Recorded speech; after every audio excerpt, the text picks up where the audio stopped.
Again, our next speaker is somebody that we're all well aware of, and that is Mr. John Watson, who's Chair of the Victorian Grants Commission. John has had a long career in local and state government over more than 4 decades and has been Chair of the Commission since 2002. Could you please welcome John Watson? Thanks, Rob, and I'd like to acknowledge David Morris, obviously mayors and CEOs, and Mary Lakis, the President of our MAV. Yeah, where are you now, Mary? Gone? I've lost you. Oh, there you are. Okay. Look, thanks for giving me the opportunity today to talk to you briefly about the outcomes of the financial assistance grants for 18-19. Now, as a commission, we've met with a number of councils across the state since the final allocations were announced in mid-August, but it's really a great opportunity to talk to you as a group, to the rural councils as a group.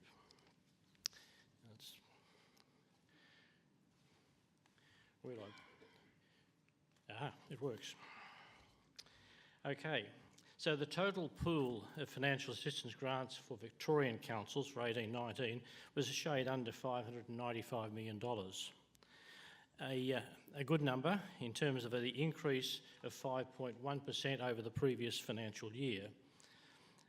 Now, I'm sure as you're all aware, there are 2 components to the grants. There's the general purpose grants and there is the local roads grants.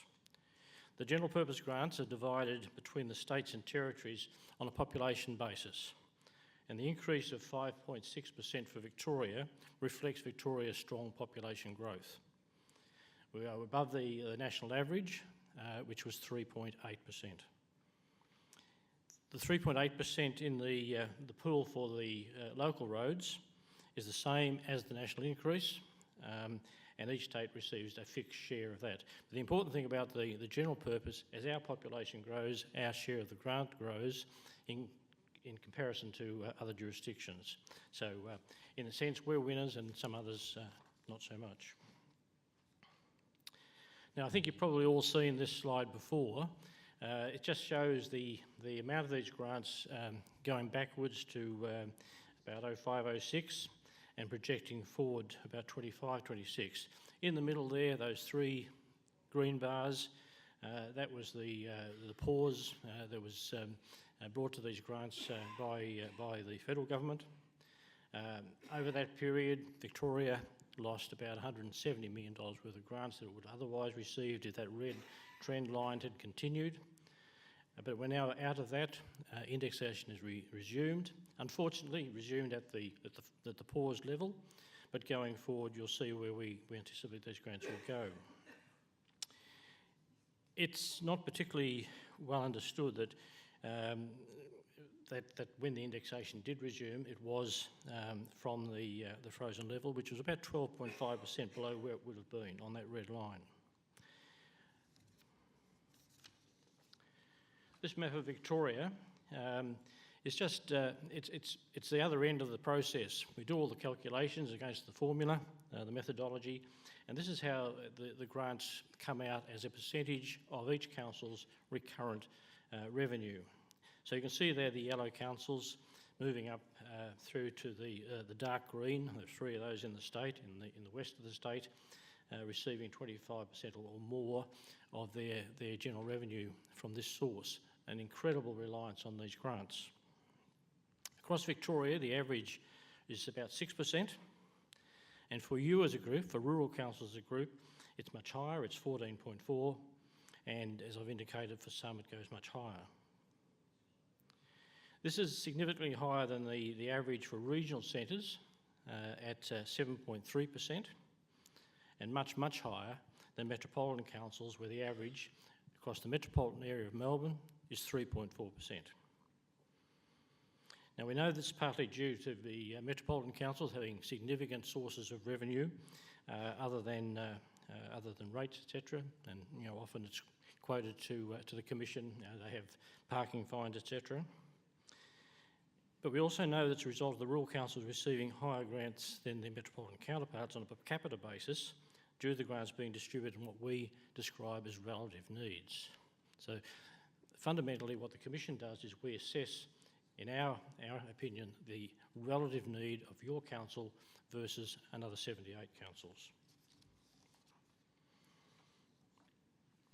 These bars show the grant by council groupings. Now, because the allocation formula is largely based on relative needs, I've just mentioned, Victoria's rural councils receive a significant share of the grants pool, well above their population share. And that reflects the Commission's assessment of the relative needs of rural councils being significantly higher than others. So in 1819, rural councils will receive 44.7% of the funding pool, a significant share of the funding pool, whilst your share of the population is 12.8%. And that reflects decisions by successive commissions to recognise the needs of rural councils versus others.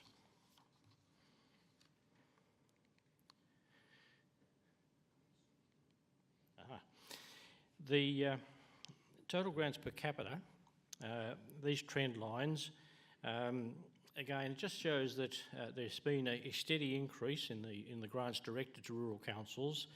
And if you looked at that middle section, or the brownie coloured section of that slide, that was the period of the pause.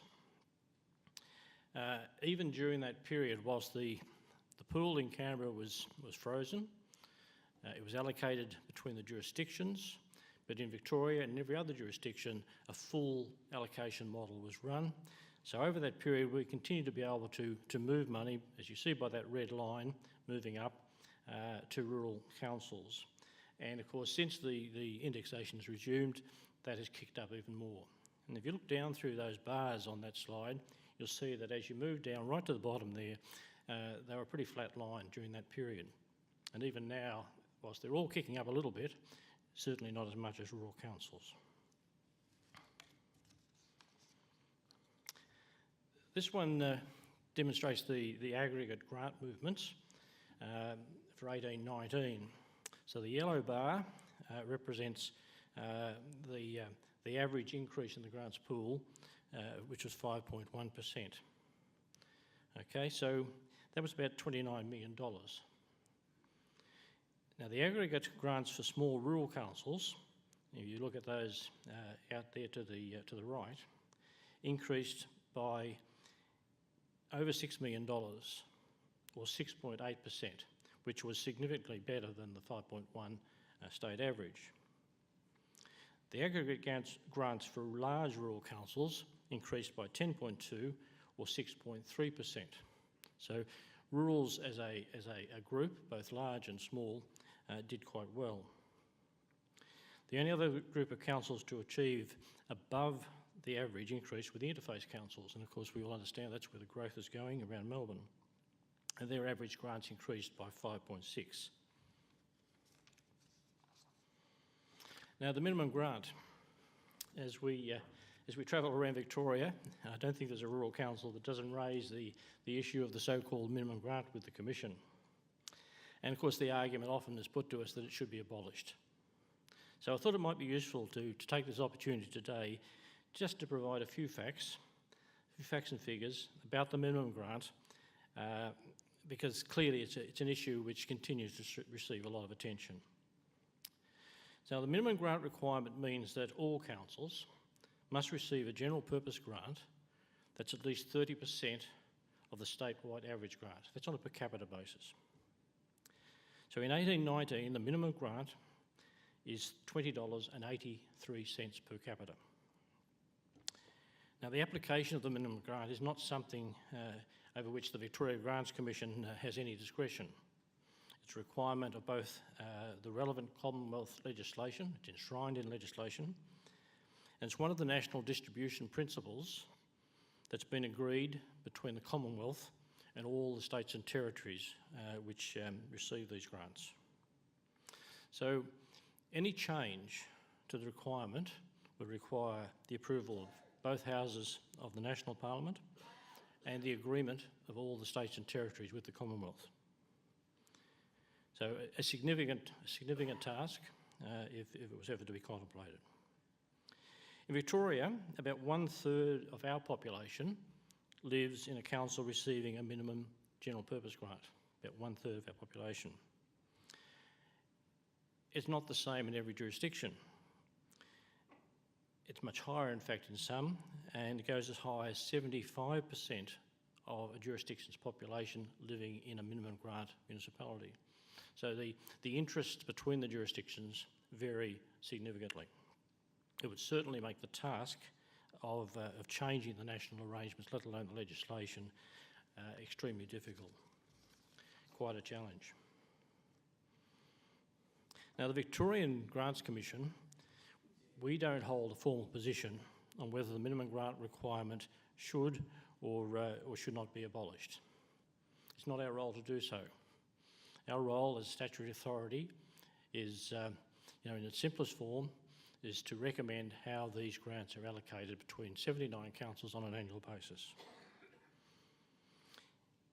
However, we do note that the impact is sometimes overstated, and its abolition, however difficult that might be to achieve, may not quite have the positive impact for rural council that is perhaps assumed. So in 1819, 15 councils, all within the metropolitan area, and over amongst those yellow ones on the earlier slide, are receiving the so-called minimum grant, with total grants of slightly more than $44 million between them. If there was no minimum grant, 9 of those 15 would not receive a general purpose grant at all. So, however, the other 6 would still receive a grant, and those grants would total an estimated $11.7 million. Therefore, if the minimum grant was abolished, we estimate as a commission that about $32.3 million would be freed up to be reallocated to all other councils, or about 7.4% of the total pool. And that's the important point, though, to be allocated to all other councils, not just to rural councils. And whilst the amount involved is significant, an important amount, I think it's also worth noting that it's only slightly more than half of the amount of the annual ongoing impact of the indexation freeze. So I suppose the question really becomes, should the argument be about the minimum grant, or should it be about the total dollars available? And and I've certainly noted the campaign that's been initiated federally to try and achieve a bigger share of the monies there. So, whilst it may not be possible to argue those councils receiving the minimum grant, may be possible to argue that they could do without it, it's worth noting that the minimum grant councils are bearing a large share of Victoria's population growth. And that's important too, because the population growth is driving much of the increase in Victoria's total share of the pool. That 5.6% is driven largely by population going into minimum grant councils. But the result in grant terms of that impact is actually flowing towards rural councils. And to put it simply, each additional person that moves into an inner metropolitan minimum grant council increases the state grant pool by about $70. However, only about $20 of that amount, of that $70, is allocated to that council as a minimum grant, leaving the rest, about $50, to be allocated to all the other councils in Victoria. So you could say that there is actually a benefit. Someone moving into Melbourne, sure, Melbourne gets $20, but you get to share 50.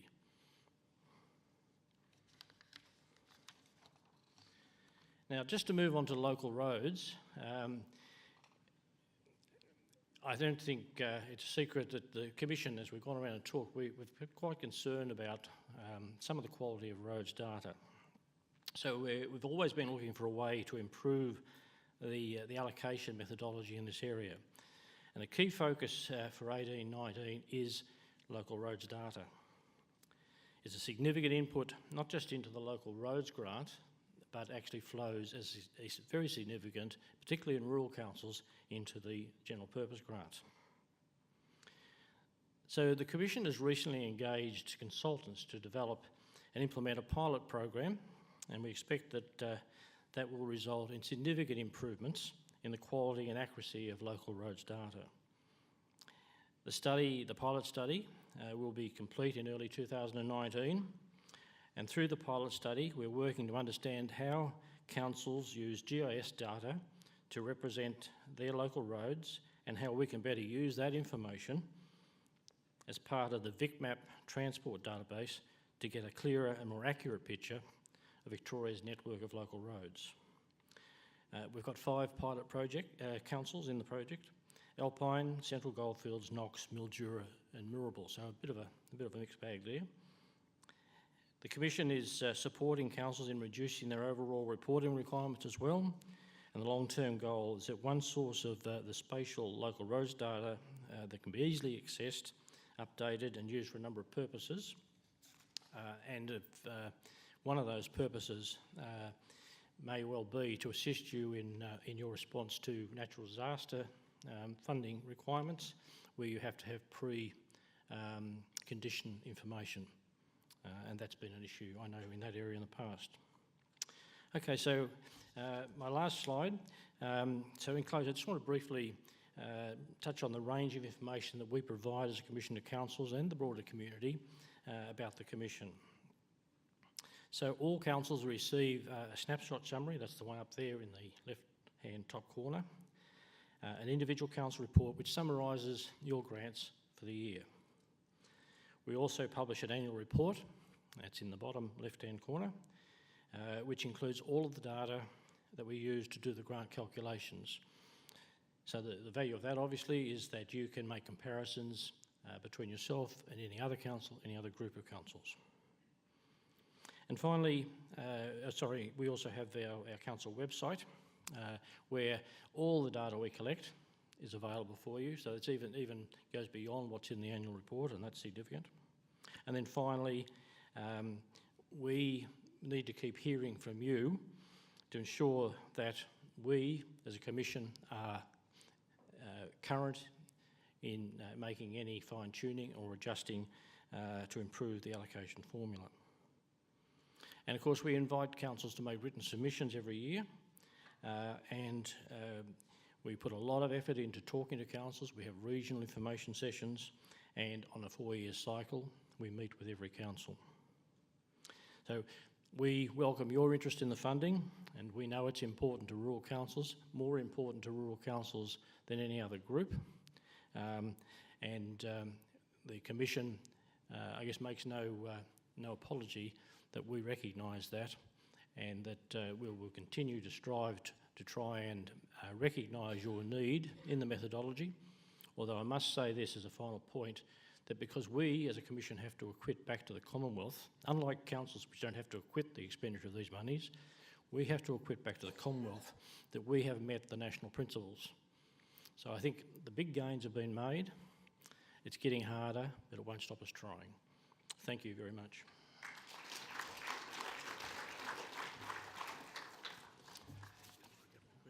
Happy to. Yep. Thank you, John. And I think the methodology that has been used by the Grant Commission in latter years has certainly been an advantage to rural councils, and we thank you for that, and we look forward to your continued support. Again, we have time just for a couple of questions, so... John, Andrew Mason from Craig Shire. I continue to hear Grants Commission's concern about redoing the formula.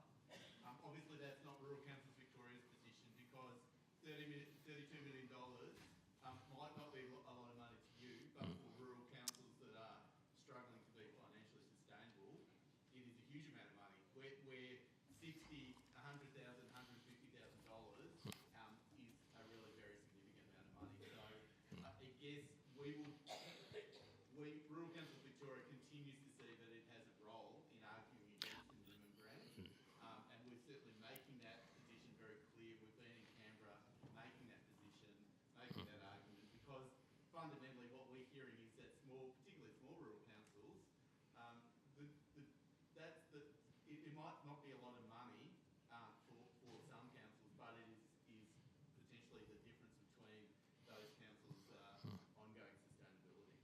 Now, look, I certainly understand your position, and I'm not trying to say that you shouldn't argue, lobby to try and make a change there. All I was doing was just sort of setting out this is the situation you were dealing with, and in terms of the numbers, they are the numbers. So, I mean, it's sometimes not wise to average, but if that 32 odd million was released, it would be shared by 70 councils, because the 6 that would still get a grant would actually get a little bit more of the 32. So, you know, on a straight average basis, it's what, about $460, $470 per council. Now, some would certainly get a lot less, some would get more, but the point the Commission makes is that the real argument, I think, at the end of the day is about the quantum available rather than the minimum grant. Yeah.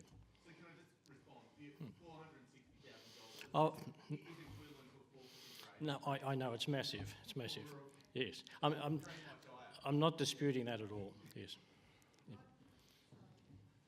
Just if you could make your questions very precise, please. John, I without guess it's preamble. more a comment than a question, just to back up what Andrew's saying. I don't think it's an either or. I think we're saying both, that we actually want the minimum grant looked at, and also we absolutely support the national position on raising the amount to 1% of taxation. So yeah, I think, you know, for rural council's point of view, as Andrew very eloquently said, $400,000 is a huge amount of money for small rural shires. And we would absolutely welcome it, and we'll keep pushing for it. Thanks. And so you should. Juliana? Hi, John. Quick question about the roads allocation. I guess one of the fears that I have at Towong is that with the state road network growing in size, that would mean that the Towong, because our network at Towong isn't growing, that means that our proportion of the road network of the state is actually diminishing as there are other areas that grow. And I guess my concern is that the roads allocation will then reduce. One of the thoughts we had was whether you might cap that so that we don't actually see a reduction in our road allocation. Would you like to speak to that issue? Okay, so yes, you're making the point that particularly around Melbourne, with all the subdivisional activity, all the increase in local road network lengths, over time has and will continue to take a larger share of the length, and that has an impact on grant outcomes. We certainly acknowledge that. The thing about the local roads grants, there is one national principle. Again, we have to quit back that we have met that principle, and it's about on a asset preservation. So whilst we are conscious of that, we will continue to, of course, meet the national principle in terms of our acquittal, but it won't stop us thinking and considering over time as to whether there is a way perhaps to recognise the problem that's coming or happening. But behind that, I think it's fundamental that we have to get our local road data more accurate. There have been councils in this room that have overstated, and not deliberately, but simply by not having good data. Now, if one council overstates, it means that they're effectively taking a little bit of money from everybody else. We've had the other end of the where there's been a council or more that have understated, significantly understated their lengths. And of course that means that over time they have actually forfeited a lot of money. So getting the data right is important. If we get that right, perhaps we can then move on to considering the other impacts. Last one. How do you stop the squeaky wheel hitting the grease? What's the squeaky wheel? The ones that do all the complaining about lack of money. Oh, well, I've yet to find in our methodology the squeaky wheel component. I think that one of the real, I think one of the strengths, and we meet with commissions from around Australia from time to time, and we talk about the way we do things. We do little show and tell presentations. And I'm always very proud of the fact that the Victorian model, the methodology and the formula is so sound and doesn't respond to the squeaky wheel that I think we've got the best game in town. Yeah. Could you please thank John? You explained something to me too, the formula. Yeah, in a couple of